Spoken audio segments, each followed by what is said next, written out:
I think it's Lagbaja, the famous Afrobeat Nigerian musician. I think he had a song that says, Kulu, Kulu, Kulu, Tempa, oh, Kulu, Tempa. That's what I'll say to all the political parties. At first, there's something that binds all of us in common, which is our roots. We are all Nigerians in the first place.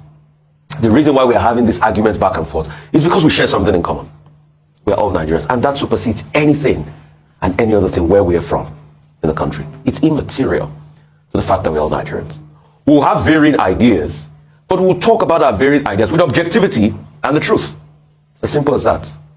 So we want everybody to cool things down, because after all is said and done, after the case goes to court and the court makes a ruling, we'll still have to come together in this country. But that will be after justice has been done as regards the electoral process, which will be done in the courts. Mr. Keyamo that wrote a petition to DSS, I laugh a lot, because Mr. Keyamo pretty much went out there to school the television presenter, and I think it's not fair the way politicians treat journalists. You talk down at them, it's not fair. You pretty much were there schooling the presenter, and the next thing you went ahead to do all the things you complained against. Mr. Keyamo is his son, senior advocate of Nigeria, but on this section 25 of Dr. Datti, do you know, despite the fact that case is in court, he gave an illegal opinion on section 25 right there on TV on a case that is already in court. He gave a legal opinion on, I know not section 25, this 25% in Abuja thing. Section 134. He gave a legal opinion. They are empirical facts. Fact check me. When he was asked on the issue, he gave a legal opinion knowing fully well that the case is sub judice, like lawyers say, and it's already in court. And as a senior advocate of Nigeria, gave a legal opinion of a case that is in court on television. So who is going to charge him for that? Who's going to charge him for that? Then he says about the things that Baba Ahmed did say.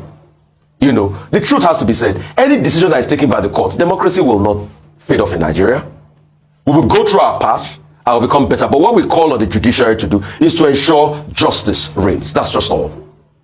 And one too many times, those that are going to court are saying they want to challenge the process. And they have extensive things there in their petition to challenge. But in also being objective, and please, for the love of mercy, in also being objective, let us also balance things out. Apart from what I have pointed out, what Datti Baba made and say it will not be a reign on the end of democracy in Nigeria, even if the court rules in favor of anybody. But in also being objective means that Festus Keyamo forgets the tweets of his very good friend and brother Bayo Onuga and Mr. FFK that are causing ethnic tension and ethnic baiting in the country. He also forgot to see MC Oluomo's message that it was a prediction and a threat that came to pass in Lagos. So that's where the hypocrisy is when we are talking about things on the national sphere. I know politicians will say the things they want to say, they want to make arguments and everything, but we need to cool it down, and we also need to be just as statesmen, because at the end of it, after all is said and done, we will have a country to build and we'll come together. The former we recall that Festus Keyamo is a minister of state for labor. That ministry, that assignment is still pending.